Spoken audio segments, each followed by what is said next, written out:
മക്കളെ, അപ്പൊ +1 എക്സാം ഒക്കെ കഴിഞ്ഞ് എല്ലാവരും +2 കയറി. അപ്പൊ വലിയ മക്കളായി ഇരിക്കുന്ന ഒരു സമയമാണ്. അപ്പോൾ നിങ്ങൾക്ക് ഇനി കുറച്ചും കൂടെ ഉത്തരവാദിത്തങ്ങളൊക്കെ കൂടി +2 എന്നൊക്കെ പറയുമ്പോഴത്തേക്കും ഒരു സീനിയേഴ്സ് എന്നുള്ളൊരു ലെവലിലേക്കൊക്കെ എത്തിയിരിക്കുന്ന ഒരു സമയമാണല്ലേ. യെസ്, അപ്പോൾ നമുക്ക് കുറച്ചും കൂടെ സില്ലി ആയിട്ടൊക്കെ കാണാനായിട്ട് തോന്നും. എന്നാലും +2 എന്ന് പറയുന്നത് വളരെ ഇമ്പോർട്ടൻ്റ് ആയിട്ടുള്ളൊരു സമയമാണ് നിങ്ങൾക്ക്.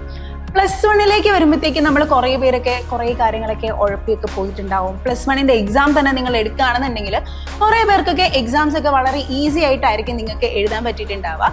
കുറേ പേർക്കൊക്കെ എക്സാം വളരെ പാടായിട്ടുണ്ടാവും. കാരണം എന്താ, +1 നമ്മൾ കുറേയൊക്കെ ഉഴപ്പി പോയിട്ടുണ്ട്. പക്ഷെ +2 വന്നു കഴിയുമ്പം കഥ നേരെ തിരിയാം. നമുക്ക് കുറേ കാര്യങ്ങൾ പഠിക്കാൻ വേണ്ടിയിട്ടുണ്ട്. പക്ഷെ വളരെ കുറച്ച് സമയം മാത്രമേ ഇതൊക്കെ ചെയ്യാൻ വേണ്ടിയിട്ടുണ്ടാവത്തുള്ളൂ.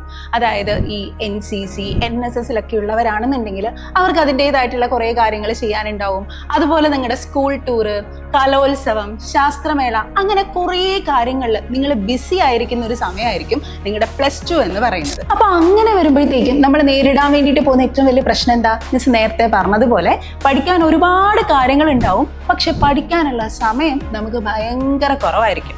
അതുപോലെ തന്നെ നിങ്ങൾ +2 കയറി കഴിഞ്ഞ് കഴിയുമ്പോഴത്തേക്കാണ് നമ്മുടെ +1 റിസൾട്ട് വരുന്നുണ്ടാവുക. അപ്പോൾ +1 റിസൾട്ട് വന്നു കഴിയുമ്പം സ്വാഭാവികമായിട്ട് നിങ്ങൾക്കൊരു റിഗ്രറ്റ് അടിക്കും.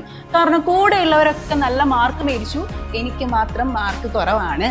അപ്പം അങ്ങനെ വന്നു കഴിയുമ്പോൾ പിന്നെ ഒരു കാര്യം കൂടെ നമ്മൾ അറിയും, +1 +2 മാർക്ക് കമ്പൈൻ ചെയ്തിട്ടാണ് +2 ഫൈനൽ റിസൾട്ട് നമുക്ക് വരുന്നുണ്ടാവുക. അപ്പോൾ സ്വാഭാവികമായിട്ട് നമുക്ക് എന്ത് ചെയ്യാൻ തോന്നും, ഇംപ്രൂവ്മെന്റ് എഴുതാൻ വേണ്ടിയിട്ട് തോന്നും. അപ്പോഴാണ് അടുത്ത പണി വരുന്നത്. എന്താ, നമ്മുടെ +2 മെയിൻ എക്സാമിന്റെ കൂടെയാണ് നിങ്ങൾ +1 ഇംപ്രൂവ്മെന്റ് എക്സാം എഴുതാൻ വേണ്ടിയിട്ട് പോവുക. അപ്പൊ ടൈം ടേബിൾ വരുമ്പോഴായിരിക്കും ഏത് സമയത്താണ് എക്സാം നടക്കുക എന്നുള്ളത് നമ്മൾ അറിയാം. ചിലപ്പോൾ +1 ഇംപ്രൂവ്മെന്റ് എക്സാം ഇന്നാണെങ്കിൽ നാളെ ആയിരിക്കും +2 പബ്ലിക് എക്സാം നമ്മൾ എഴുതുക. ചിലപ്പോൾ ഒരു ദിവസം തന്നെ 2 എക്സാമും എഴുതേണ്ടതായിട്ട് വരും. അങ്ങനെയുള്ള കുറേ പ്രശ്നങ്ങൾ നിങ്ങൾ ഇതിൻ്റെ ഇടയിൽ നേരിടേണ്ടതായിട്ട് വരും. അപ്പോൾ ഇതിന് വേണ്ടിയിട്ട് നമ്മൾ എന്താ ചെയ്യേണ്ടത്, ഉള്ള സമയം മാക്സിമം നന്നായിട്ട് പഠിക്കുക. അപ്പോൾ ഈ പറയുന്ന റെസ്പോൺസിബിലിറ്റീസും എൻ്റർടൈൻമെൻറ്റ്സും ആക്ടിവിറ്റീസും എല്ലാം കൂടെ ഉണ്ടാവും.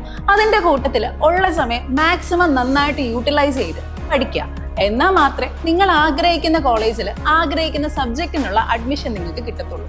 അപ്പോൾ ഈ പറയുന്ന കാര്യങ്ങൾക്കൊക്കെ വേണ്ടിയിട്ട് നിങ്ങളെ ഹെൽപ്പ് ചെയ്യാൻ വേണ്ടിയിട്ട് നമ്മൾ നിങ്ങളുടെ കൂടെ തന്നെ ഉണ്ട്. അതിന് വേണ്ടിയിട്ടാണ് നമ്മുടെ ഗോദ ബാച്ച് ഉള്ളത്. അപ്പം നിങ്ങൾ എന്താ ചെയ്യേണ്ടത്, ബാച്ചിൽ ജോയിൻ ചെയ്യുക, നമ്മുടെ കൂടെ നിന്ന് പഠിക്കുക. നമ്മൾ ഫുൾ കാര്യങ്ങൾ സെറ്റാക്കുന്നതായിരിക്കും.